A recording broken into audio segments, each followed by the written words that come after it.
ಗೆಳೆಯರೇ, R K media ಮಾಸ್ಟರ್ಸ್ಗೆ ಸ್ವಾಗತ ಸುಸ್ವಾಗತ. ಗೆಳೆಯರೇ, ಇವತ್ತು ಜಗತ್ತು ಗ್ಲೋಬಲ್ ವಾರ್ಮಿಂಗ್, ಕೈಗಾರಿಕಾ ಮಾಲಿನ್ಯ, ಜಲ ಮಾಲಿನ್ಯ, ಅರಣ್ಯ ನಾಶ, ಸಸ್ಯ ಮತ್ತು ಪ್ರಾಣಿ ಪ್ರಭೇದಗಳ ನಾಶ, ಈ ತರಹದ ಸುದ್ದಿಗಳನ್ನು ನಾವು ದಿನದಿಂದ ದಿನಕ್ಕೆ ಕೇಳುತ್ತಲೇ ಇರುತ್ತೇವೆ. ಹಾಗಾದರೆ ಭಾರತ ಈ ವಿಷಯಗಳ ಕುರಿತು ಹೇಗೆ ಯೋಚಿಸುತ್ತಿದೆ ಹಾಗೂ ಭಾರತದ ಒಟ್ಟು ಅರಣ್ಯ ಆವರಣದ ಶೇಕಡಾವಾರು ಎಷ್ಟು ಮತ್ತು ಭಾರತದ ಒಟ್ಟು ಭೌಗೋಳಿಕ ವಿಸ್ತೀರ್ಣ ಎಷ್ಟು ಎಂಬ ಒಂದಷ್ಟು ಮಾಹಿತಿಯನ್ನು ತಿಳಿದುಕೊಳ್ಳುವ ಪ್ರಯತ್ನ ಮಾಡೋಣ.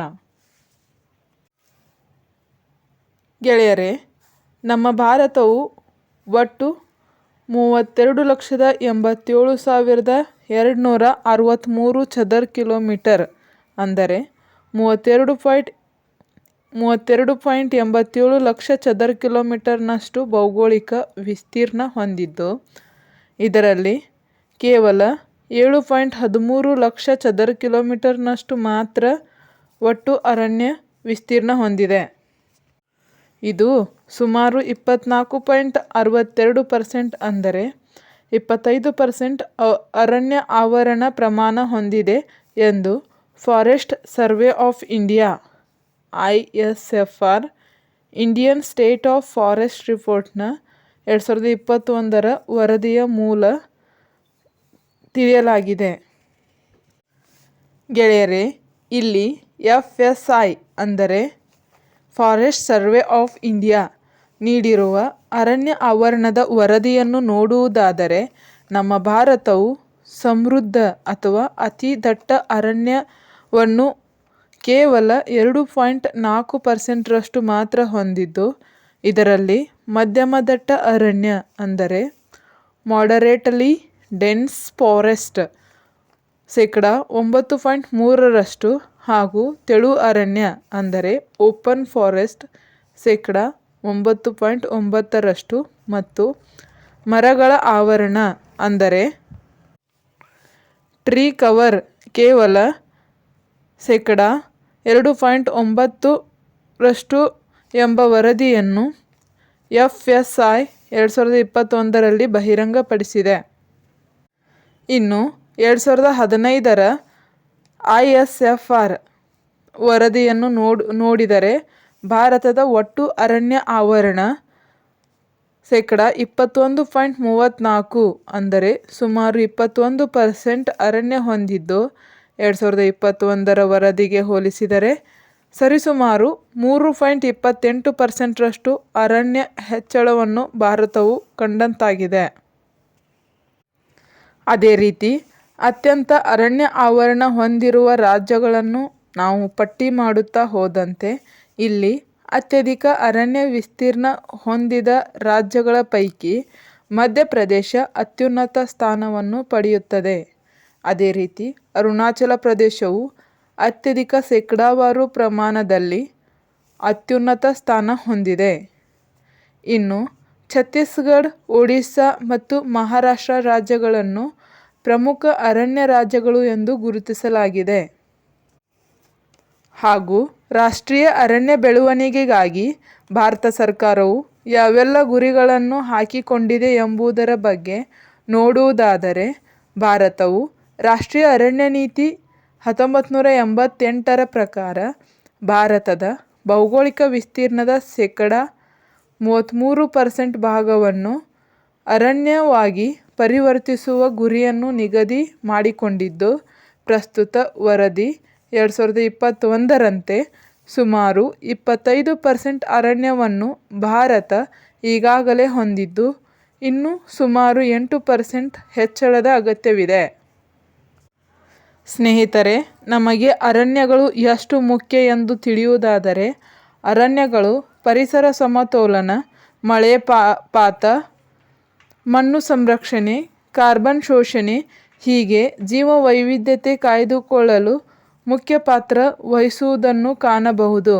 ಅದೇ ರೀತಿ ಅರಣ್ಯ ನಾಶವು ಹವಾಮಾನ ಬದಲಾವಣೆ ಮತ್ತು ಗ್ಲೋಬಲ್ ವಾರ್ಮಿಂಗ್ಗೆ ಕಾರಣವಾಗುತ್ತಿದೆ. ನಮ್ಮ ಭಾರತವು ಪ್ಯಾರಿಸ್ ಒಪ್ಪಂದ ಮತ್ತು ಗ್ರೀನ್ ಇಂಡಿಯಾ ಮಿಷನ್ ಮೂಲಕ ಅರಣ್ಯ ಆವರಣ ಹೆಚ್ಚಿಸಲು ಬದ್ಧವಾಗಿದ್ದು, ಭಾರತದ ಪ್ರಮುಖ ಗುರಿ UNSDG ಸಸ್ಟೈನಬಲ್ ಡೆವಲಪ್ಮೆಂಟ್ ಗೋಲ್ಸ್ ಪ್ರಕಾರ 2030ರೊಳಗೆ ನೈಸರ್ಗಿಕ ಸಂಪನ್ಮೂಲಗಳನ್ನು ಸಂರಕ್ಷಿಸುವ ಗುರಿ ಇದೆ. ಸ್ನೇಹಿತರೆ, ISFR Indian state of forest ರಿಪೋರ್ಟ್ನ 2023ರ ವರದಿಯಂತೆ ಅರಣ್ಯ ಮತ್ತು ಮರಗಳ ವ್ಯಾಪ್ತಿಯನ್ನು ಹೆಚ್ಚಿಸುತ್ತಿರುವ ರಾಜ್ಯಗಳೆಂದರೆ ಅವು ಛತ್ತೀಸ್ಗಢ, ಉತ್ತರ ಪ್ರದೇಶ, ಒಡಿಶಾ ಮತ್ತು ರಾಜಸ್ಥಾನ ರಾಜ್ಯಗಳು ತಮ್ಮ ರಾಜ್ಯದಲ್ಲಿ ಅರಣ್ಯ ಮತ್ತು ಮರಗಳ ವ್ಯಾಪ್ತಿಯನ್ನು ಹೆಚ್ಚಿಸುತ್ತಿವೆ. ಅರಣ್ಯ ವ್ಯಾಪ್ತಿಯ ಬೆಳವಣಿಗೆ ನಿರ್ದಿಷ್ಟವಾಗಿ ಮಿಜೋರಾಂ, ಗುಜರಾತ್ ಮತ್ತು ಒಡಿಶಾ ರಾಜ್ಯಗಳು ಬೆಳವಣಿಗೆ ಹಾದಿಯಲ್ಲಿ ನಡೆಯುತ್ತಿವೆ. ಅದೇ ರೀತಿ ಇತ್ತೀಚಿನ ದಿನಗಳಲ್ಲಿ ಅರಣ್ಯದ ಅತಿದೊಡ್ಡ ಕುಸಿತ ಕಂಡ ರಾಜ್ಯಗಳು ಮಧ್ಯಪ್ರದೇಶ, ಕರ್ನಾಟಕ, ಲದಾಖ್ ಮತ್ತು ನಾಗಾಲ್ಯಾಂಡ್ ರಾಜ್ಯಗಳು ಇತ್ತೀಚಿನ ದಿನಗಳಲ್ಲಿ ಅರಣ್ಯ ಕುಸಿತವನ್ನು ಕಾಣುತ್ತಿವೆ. ಭಾರತದಲ್ಲಿ ಅತಿದೊಡ್ಡ ಪ್ರಮಾಣದ ಅರಣ್ಯ ಪ್ರದೇಶಗಳನ್ನು ಹೊಂದಿರುವ ರಾಜ್ಯಗಳೆಂದರೆ ಅವು ಮಧ್ಯಪ್ರದೇಶ, ಅರುಣಾಚಲ ಪ್ರದೇಶ ಮತ್ತು ಛತ್ತೀಸ್ಗಢ. ಭಾರತದಲ್ಲಿ ಅತ್ಯಧಿಕ ಅರಣ್ಯ ವ್ಯಾಪ್ತಿಯ ಶೇಕಡಾವಾರು ಪ್ರದೇಶವೆಂದರೆ ಅವು ಲಕ್ಷದ್ವೀಪ 91%, ಮಿಜೋರಾಂ ಮತ್ತು ಅಂಡಮಾನ್ ನಿಕೋಬಾರ್ ದ್ವೀಪಗಳು 80% ಶೇಕಡಾವಾರು ಅರಣ್ಯ ವ್ಯಾಪ್ತಿಯನ್ನು ಹೊಂದಿವೆ. ಇಲ್ಲಿ ಮತ್ತೊಂದು ವಿಷಯವನ್ನು ಗಮನಿಸುವುದಾದರೆ, ಭಾರತದ ಪಶ್ಚಿಮ ಘಟ್ಟಗಳು 73% ಅರಣ್ಯವನ್ನು ಹೊಂದಿದ್ದು, ಇವು ಭಾರತದ ಪರಿಸರ ಸೂಕ್ಷ್ಮ ಪ್ರದೇಶಗಳೆಂದು ಪಶ್ಚಿಮ ಘಟ್ಟಗಳನ್ನು ಗುರುತಿಸಲಾಗಿದೆ.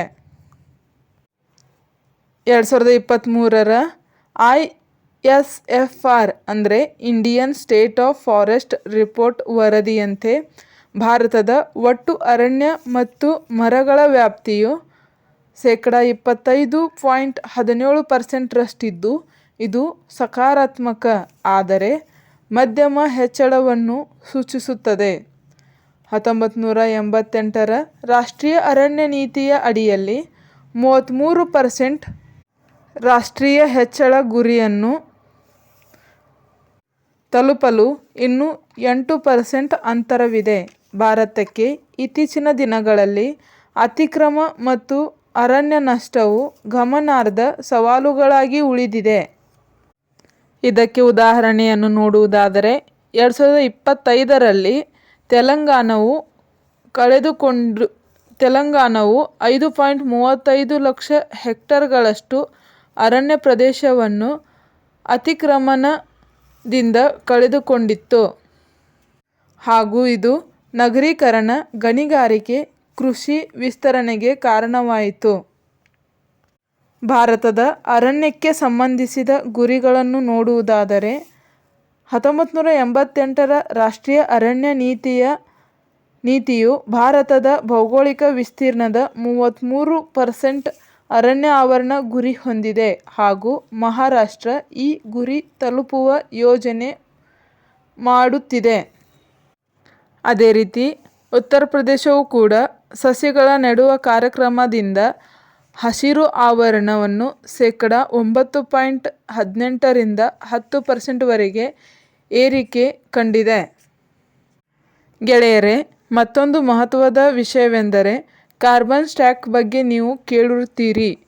ಭಾರತವು ಒಟ್ಟು ಕಾರ್ಬನ್ ಟ್ಯಾಕ್ಸ್ 7,285.5 ಮಿಲಿಯನ್ ಟನ್ ಆಗಿದ್ದು, ಕಾರ್ಬನ್ ಸಿಂಕ್ ಅಂದರೆ CO2